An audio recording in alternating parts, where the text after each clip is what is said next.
I'm here with the man of the moment, Bob Gill, today, Dr. Bob Gill, to discuss the misframing of the NHS debate. Is the NHS on the table, or has it in fact been part privatised and almost the whole way fully privatised in many aspects quite some time ago, as of 2012, as of before that? Let's find out. Bob Gill, how are you? Hi, Ranjan. I'm fine. Nice to talk to you again. You've just made a film, haven't you? Yeah, it's been over 2 years in the making. It's been a struggle getting it done, but it's out there now, and we've put it out onto YouTube in the run-up to the election because we think this is a pivotal election, and potentially either we save or we lose our NHS. Okay, so could you just tell everybody what's the name of the film and how and where can they watch it? So the film is called The Great NHS Heist. If they look at our social media, greatnhsheist.com or the Facebook page, they'll find a link to the film on YouTube, and we've let it out for free in the run-up to the election. Okay, you've only just made the film, haven't you? Or at least you've only just released the film. I went to see it last Saturday at the cinema. Yeah, we got everything together. We realized that this is a key time, we think, in the history of this country to try and make a difference in the direction that the country takes, because the fear is, certainly with everything that's gone on since the 2010 election, that the NHS and other public services are being smashed apart and handed over to private concerns. Yeah.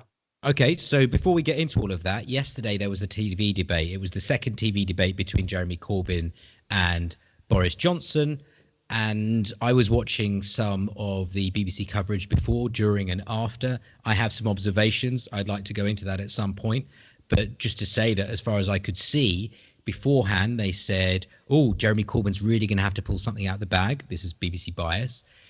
During the event, Nick Robinson, who I believe was the president of the Young Conservatives when he was at university, he was hosting it in Maidstone, so quite rampant Brexit land.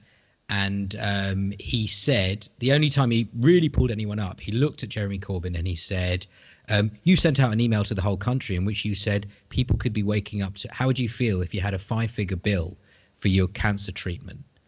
And then he said, it's time now to admit that that this is misleading the public like that. Bob, this morning I was on the internet and I saw a video of somebody who is a victim of the Windrush hostile environment scandal, who said that he had prostate cancer. He assumed he was about to get treatment, and they said, we need 53 grand or 54 grand. And that was said to him straight.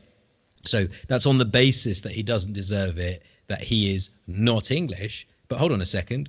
Privatisation only respects money, right? So 5-figure bills would be normal. Jeremy Corbyn came back with a brilliant answer. He said, that is the logic of privatisation. He didn't kowtow or anything like that. This is, I think, something that people could be worried about. Could you just talk a little bit about this? The 5-figure bill that people could be getting. I mean, not saying that it's happening now. So if you go to one of the tertiary cancer centres in London, there is an NHS stream and there is a private stream. You will get certain amounts of treatment on the NHS, and if you want further treatment, then you have to look into how you're going to pay for that treatment. So that is happening now. And Nick Robinson needs to get out a bit more out of the Westminster bubble and see what's happening on the ground. The Labour Party and Jeremy Corbyn are rightly banging on about privatisation. To my mind, they're picking a very narrow spectrum of the privatisation, which is the drug bill and also these trade deals. But they are missing out the 30 years of stealth privatisation, which we uncover and explain in our film, which goes back to Margaret Thatcher and Oliver Letwin, John Redwood's pamphlet back in 1988, which sets out several key steps in the privatisation, most of which have been complete. The only bit that is left to be done is for the private insurers to take control of the budget and to get people used to the idea of charging and facilitate a middle-class drift out of the NHS taking up top-up insurance. Okay. In London, where I am, the London Borough of Wandsworth was a Conservative flagship council, and in 1979, Christopher Chope, of upskirting fame, he was the head of Wandsworth Council, and he was the first person apparently to outsource the bins. That's how it started. And I'm just saying this because I've looked at Britain's biggest enterprise by Redwood and Letwin, 1988, Centre for Policy Studies. I've seen that document and the list of things that it says. I remember even 15 years ago seeing that those things had already happened. I only read it probably about 4 or 5 years ago, but it starts off with what they call contracting out, so the cleaners. So in the same way that Wandsworth started with the bins and eventually they sold off the housing. I mean, children's homes got sold and kids got farmed out and they were abused in the other places where they were going to. So actually that was a case of privatisation driving paedophilia, people taking advantage of the vulnerable. The Britain's biggest enterprise starts off with the contracting out of the cleaners, which, as your film says, relates to hygiene ultimately. Could you give us the other examples along the route, or what, how's this been going on then? So you're absolutely correct. They started off with ancillary services, arguing that this wasn't really healthcare. So cleaning, catering, portering, the laundry, all those key elements of ancillary work had been sliced away from the NHS over the late 80s, early 90s. It wasn't until the Blair-Brown government in 2000, for the first time, we had the outsourcing of clinical services. These standalone independent treatment centres came on stream because our friends in the private sector were so desperate to help the public out that they were willing to take away easy, profitable surgery out of the NHS. Now, this was sold to the public as our lovely commercial partners wanting to help us cut waiting lists. The reality was this was a wedge to drive in private provision of clinical services for the first time in the history of the NHS. And that was a new Labour government that achieved that major milestone. Okay, so they opened the door. Yes. And then in 2012, what happened? Because that was obviously not the Conservatives anymore. Well, in 2012, the bill effectively abolished the duty of the Secretary of State to provide healthcare. So, abolishing the NHS in legal terms, all he had now was a duty to promote healthcare. So he became an advertising agent. And also part of that bill was the compulsory tendering out of all services. What does that mean? And that means every contract has to be parceled up and put out to the private sector. Okay, question. If in 2012 there was a change that went from opening the door to making it even more blatant, the fact that everything has to be sold as a service and you have to decide upon different people who are competing to run that service, who makes the decision to decide who gets the service? This is a question that I think I know the answer to and I don't like it, but I'm going to ask you. Who makes the decision about who gets those contracts? Well, the other plausible narrative that they ran with in 2012 was putting doctors in charge of commissioning services. Now, this is where the GPs, the family doctors, were set up into clinical commissioning groups. These were budget holding organizations which were in charge, in fact, in slicing apart NHS services, hospital services. So they gave the power, theoretically, to the local GPs to decide on who gets hospital service contracts. The reality was there was always a push to cut down the cost of these contracts and also hand as much as possible over to the private sector. There was no other reason for it. There is no country in the world. Let me just finish this point, okay. Ranjan. There is no country in the world which has a privatized system which is capable of providing universal health care to the whole population. It does not exist on this earth. So what the government is doing is willfully setting up a system which will neglect a significant proportion of the population, and the rest of the population will be at the mercy of private insurers and private providers.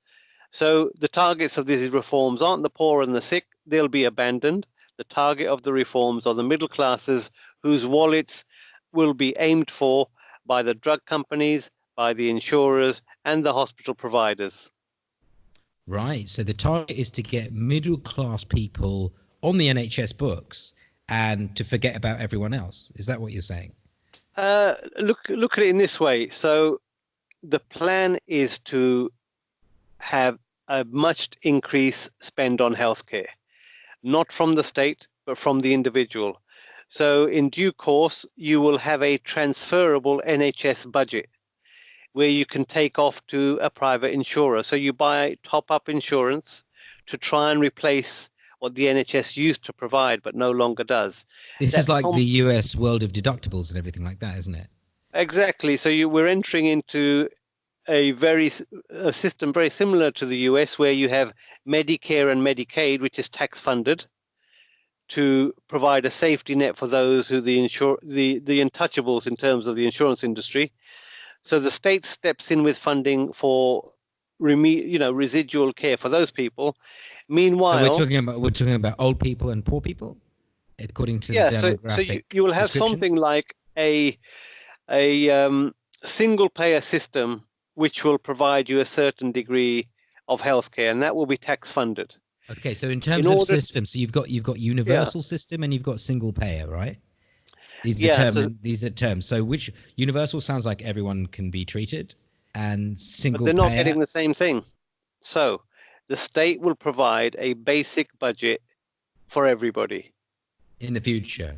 In the future, the total cost of health spending, adding together state and individual, will roughly double. Middle class people will have their state element of state funding, to which they will top up with private insurance, and that whole budget will be looked after by the private insurance companies. People who just have state funding. Hold on. You just said the whole budget will be looked after by the private insurance companies. So this is slightly going back to what I was asking about before in terms of, so I said who makes the decisions for who gets the contracts. I was talking about, the large companies that get big contracts, whether that be for drugs or devices, or more to the point, delivering the service. And you said they made it sound like it's the doctor. So in business, when people talk about putting a contract out to tender and making the decision, it sounds like this current system, they say it's commissioners, and it's a bunch of doctors doing the commissioning, deciding who's going to provide the best value for the service. Is that roughly what we're being told? I think it's important to keep these two elements separate. You've got the commissioning of services. Yeah. And then you've got the money, right? So you have the commissioning of services, which at the moment supposedly is being done by groups of GPs. Right. And they are saying to either public or private bodies, you will provide this service in the future. You will provide, let's say, for example, the diabetes service for this community. That's a separate discussion. That's not talking about the money flows. What I've just been describing is the money flow. And the future will be an element of healthcare funding coming from the state and an element of funding which will come from the individual. Sure. The total of which will be more than double what we currently spend per head of population in this country. So the cost overall, state plus individual, will double, resembling what's happening in the US, without any gain in healthcare. That's the point. The outcomes will be worse. People will be spending double and having to live with the uncertainty of whether their insurer will actually pay out despite them paying premiums. And what's the name of the system? So basically the doctors doing the commissioning and deciding what you get, not money, that's called commissioning. That's called commissioning. And so what's the thing where you were saying that the insurers will be in charge of the budgets for who gets, for the money, basically? What's that called?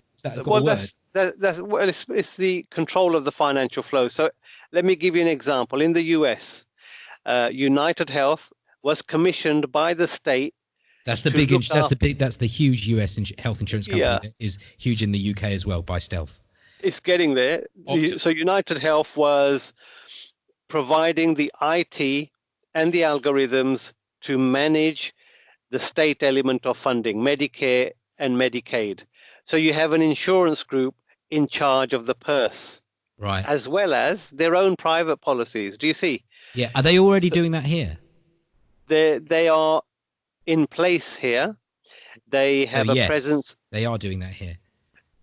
They are doing that here, yes. So they're key in implementing the reforms. Their personnel are all over the NHS. In particular, one key person, Mr. Simon Stevens, formerly president for global expansion for United Health Group. So What's his job they now are here? What's his job positioned. here? What's his His job here? job here is chief executive of NHS England. And Okay. he's the man with the day-to-day responsibility for running the NHS, not Matt Hancock, who has now more of a ceremonial role for PR purposes. He has no day-to-day control of NHS. He just issues one mandate a year to Simon Stevens. Okay, so Simon Stevens, that's a deep revolving door. I understand that he was president of the Oxford Union, like Boris Johnson was. So, that's sort of quite a prestigious thing. He was always destined for great things. So he's doing this. He was advising Blair, went out to America, has come back. But going back to this thing about Optum or United Health controlling budgets, they're already doing that. So when you say they're already doing that, are you talking about unofficially through Simon Stevens or Optum itself, the actual firm? What are Optum actually doing in this country? If you could give me any sort of a picture, that would really help, because they're the big bad guys here, without meaning to Yeah, reduce things down to the simple. What kind of things are they doing? If you could start off with the most significant things that they're doing. they are reshaping the NHS in the image of the American insurance system. Their key personnel are leading changes. They're educating the NHS leadership. They are implementing the ethos of insurance, the terminology of insurance, the structures of how to run private insurance throughout the NHS. They are also entangled in referral management. This is a system of, at the moment, uh, controlling GP referrals to secondary care. But Oh, what, like surgery and stuff like that? yeah, so if I refer somebody, it will go to a referral management center. Now, at the moment, vast majority of them go through without challenge. But what I'm starting to see more of is my referral being challenged by an administrator who's never seen the patient, who's trying to second guess whether that referral is appropriate. What, is there Now, a this cheaper is, way of doing it, sort of thing? well, can I block it?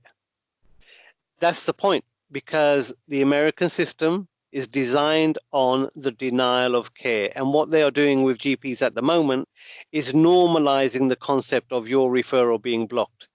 So GPs are now used to this happening. They see it as an administrative nuisance, but in due course, this will become the norm, and particularly expensive patients will be blocked from receiving care. But what is most perverse is the building in of incentives for the GPs to play ball.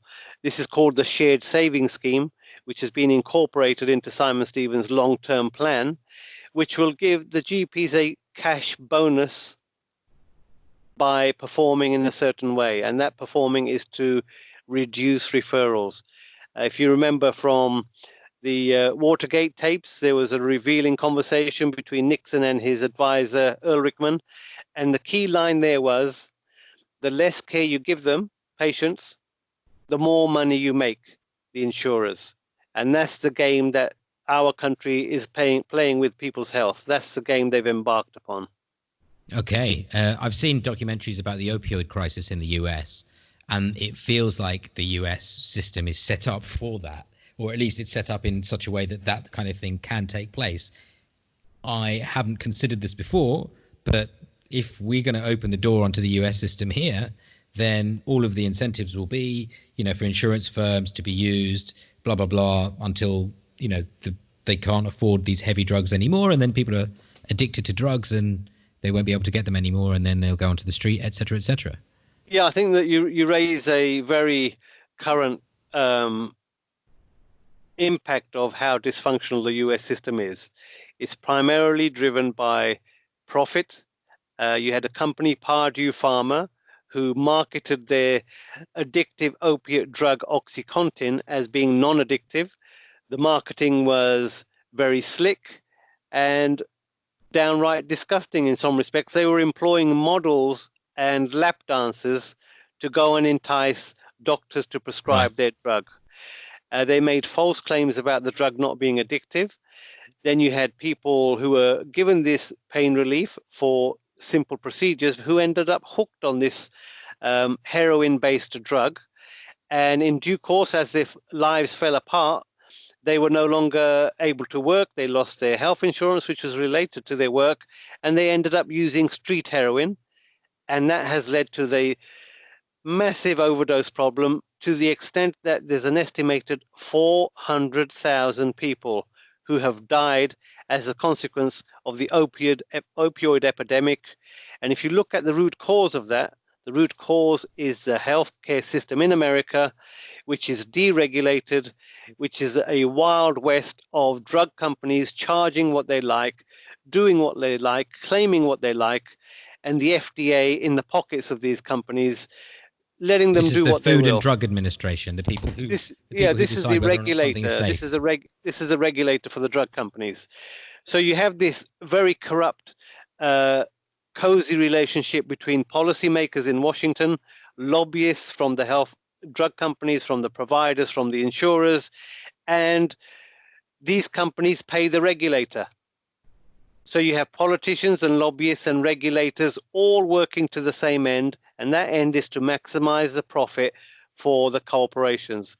It has absolutely nothing to do with health. For a patient to receive a good health outcome is a lucky byproduct of the system. The intention of the system is to generate money through whatever means possible. Okay, so getting back to where we are here now, because I mean that's at least two nightmare scenarios that have already started that you're talking about. Where do you see things going? If so, let's say people tactically do what they can to keep the Conservatives out, and either hung Parliament or Labour winning. Let's just be optimistic from the perspective of the country's healthcare. Then what things do you think ought to be avoided or need to be done? Because at the moment, I get the impression that Labour aren't really recognising the danger of United Health or Optum or Simon Stevens. They've gone down this road of very simply saying, trust us on the NHS, trust us on the NHS. You know, we won't do PFI, etc., etc. But what do you think is actually necessary at this stage? So if we get a Conservative majority, the plan will proceed uninterrupted. You will have a steady decline of the NHS, particularly emergency services like casualty and acute surgical and medical admissions. Patients' experience will become worse and worse.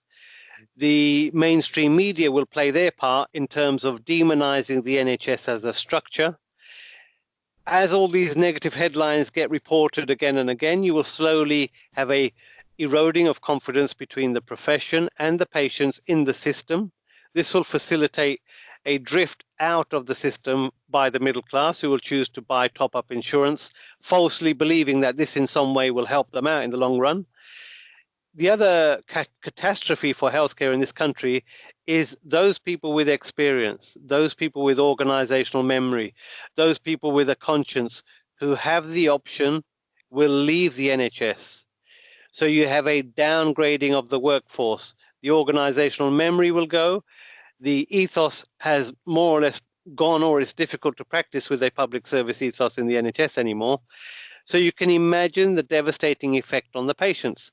Patients will be getting substandard care in overstretched services delivered by underqualified people, very often not even a doctor or a qualified nurse, but something else, something inferior, like physicians associates, nursing associates. These are people who have been deliberately brought into the system to cut the wage bill to maximize profit.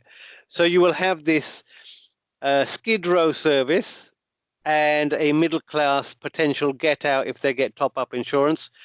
But the problem is nobody is safe in this system, because when you become seriously ill and expensive, the insurers will be looking for a way out to dump you as quick as they can. Right. Okay, well, it looks like you've gone for the most likely option as opposed to the optimistic ones that I was going for. Well, I'll come to the optimistic one now, if you like. So let's assume Labour have control. Yeah. The Parliamentary Labour Party has a problem. There are still many neoliberal Blairites within the Labour Party. especially in the who, Lords, right? Especially in the Lords, right? The Labour Lords are yeah, so deeply. they They've are got all quite the interests. happy. They would be, I suspect, just as happy for a Conservative government to continue. But if Corbyn gets elected, well, he has a fight on his hands because he has a significant proportion of the PLP, the Parliamentary Labour Party, which have tried their best to get rid of him in the 3 years he's been leader, have so far failed, but they will not allow him a simple task of getting the privatization stopped and reversed. So it's whoever gets into power, it's absolutely essential that the public wake up to the threat and do not allow our political leaders to sell us out to American corporations. Okay, but you still haven't really said. I mean, you've basically. I mean, obviously, you were asked to be honest. So what you've said is he'll come in and they'll just try and undermine anything he does. Okay, so Obviously, if he's successful, let's say yeah, he resists yeah. um, the forces against him within his own party, what should he do? Number one, he needs to look at the leadership of the NHS and start at the top. Start at Simon Stevens. What is an insurance guy doing in charge of the NHS? He must go, as must all his privateer colleagues who serve on the Quango, which is NHS England, which is in fact a privatization board. So we need to eradicate the influence of the big four accountancy firms, the management consultants, the bankers, and United Health operatives who have dominated NHS leadership positions. That's the first thing.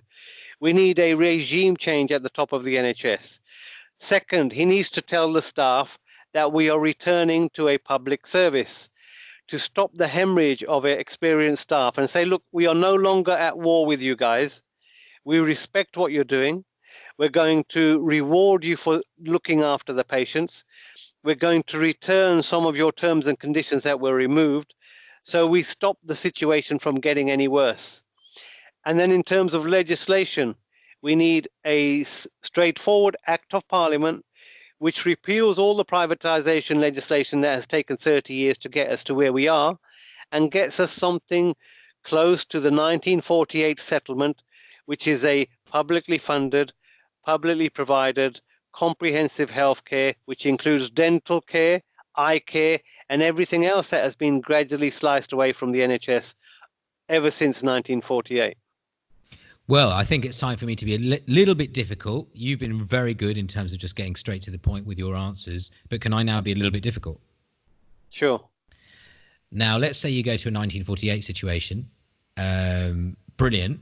But then what about the evolution in technology, artificial intelligence, etc., etc.? How does one take advantage of the stuff that's helpful without getting rinsed?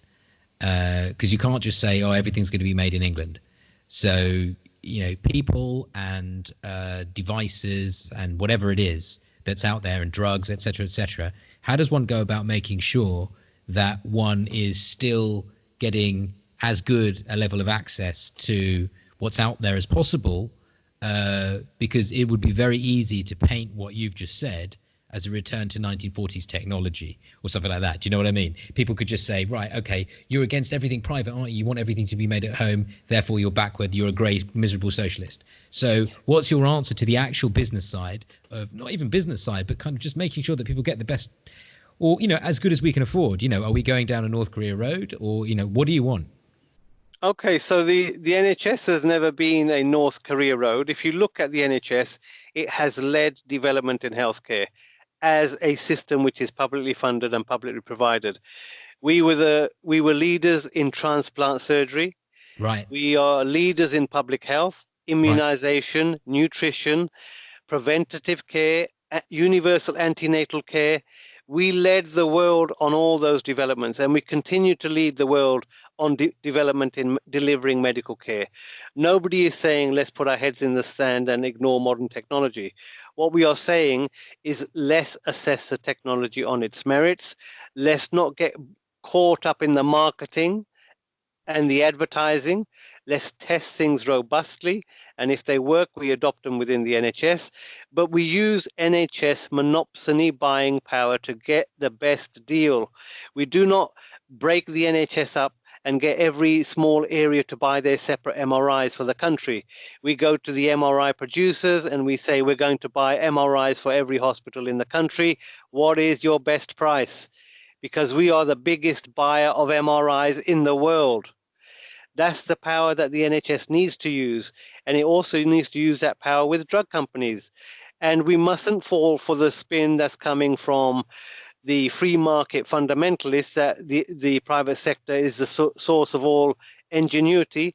If you look at most developments in the internet, in AI, it comes from publicly funded organizations. MIT in the States, the military wing of the United States Army.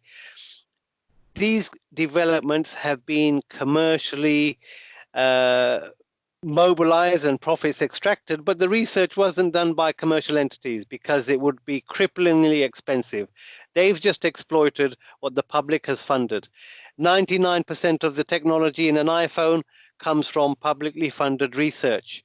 So it's a myth that the private sector is all entrepreneurial and innovative. A lot of innovation comes from publicly funded programs, and that's the re-education we need to do to the public.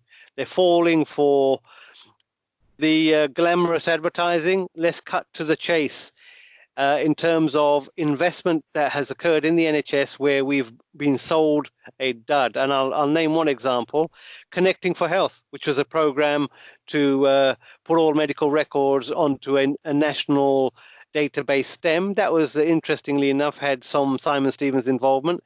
It was classed as the biggest public IT procurement disaster in the history of procurement disasters.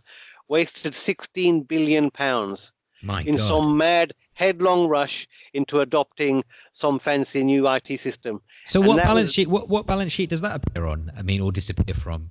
You know, well, that's huge. it's from NHS budgets, and this was in the mid 2000s, and it was a disaster, and everybody's forgotten about it. But the people who led those disastrous decisions are still floating around in healthcare. You would have thought they would be untouchables, but no. It seems that if you have a disastrous record, you get promoted in the NHS, and that's another thing that we need to tackle. We need to promote people on merit and not on their own personal commercial ambition, and not because of their access through the revolving door that you mentioned earlier. Right. Okay. Well, I think we've covered a lot of good stuff. You've obviously been going up and down the country for years now. I suspect 4 or 5 years at least, and spreading the word. Now that you've made your film, can I ask you a question? Sure. Will you now be a bit freer to do regular Thoughts of Chairman Bob? Well, I'll be freer to, because this problem isn't going away, and we still need to get the word out to as many people as possible. Yeah, so I'm happy to do more interviews and anything to help stop us from pursuing this disastrous route. All right, brilliant. Well, I think, although I would be very happy to continue for a while, I'm going to say it was good to speak to you the day after the TV debate. Oh, there is one thing I wanted to say. I mentioned this to you earlier on the telephone, which is that when talking about privatisation yesterday, Boris Johnson said, "Oh, the worst privatisation came under Labour with PFI."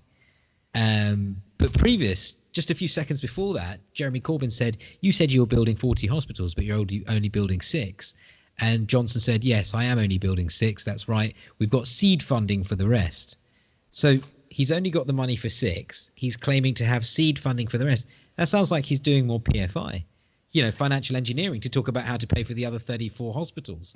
Yeah, and seed funding means nothing, and it's using the term from the City of London, implying that private investors and private equity might step in. This is more privatization. He can dress it up as he likes, but PFI has been a disastrous scam on the public purse to enrich the bankers, and Boris has a good track record of defending bankers. He said it himself. Well, on his register of interest, again, that didn't come up yesterday either. There's £22,000 a month that he's got from the Daily Telegraph, plus thousands of pounds that he's getting for his speeches at banks, insurance firms, all of these different things. Obviously, this is until July when he came in, but at least Tony Blair waited till after he was a year gone before he bought his house in Connaught Square at the top of the market. This guy, I mean, he's pre-revolving door. He is getting thousands of pounds even before he becomes prime minister. I'm not talking about royalties from his books. He's just getting paid everywhere. And also money he diverts to his girlfriends, and how he managed to lose his security protection and go off to a Russian oligarch's party in Italy, from what I hear. So he's a security risk, as well as he's got his fingers in many different pies while serving as prime minister. It's quite disgusting, really. And when you hear him on the television, and he's the way he interrupts himself with his hesitations and everything like that. At least Blair, who I didn't particularly like, but he could start a sentence, slow down, change the direction, and fuck everyone completely. But he was good at that. Boris is he's not a master communicator, but he seems to get away with the buffoon act. Yeah, I mean, what I think is unbelievable is the hesitation as a tactic. The mumbling and whatever it else, he actually doesn't speak very well. No. And the way that he hesitates and everything, I'm starting to realize that he is a sort of, I mean, if you look at his register of interests, the guy is a rent boy and he doesn't know whether he's coming or going. I mean, he's literally in the service of so many different people that he doesn't even know where it's coming from. He's certainly not in the service of the vast majority of the British people. And with Crosby behind him as well, who's literally a lobbyist. You couldn't make it up. You couldn't make it up. And, the Labour Party need to bring these conflicts of interest to the forefront. Bob, good talking to you. I look forward to the next time. Thanks very much. Thanks very much, Ranjan. Just to say, could you just, again, let us know about your film? What is your film and where can people watch it? Type in the Great NHS Heist.com and look for us on social media and you'll find a link to the film. Thanks very much. All the best. Thank you. Cheers.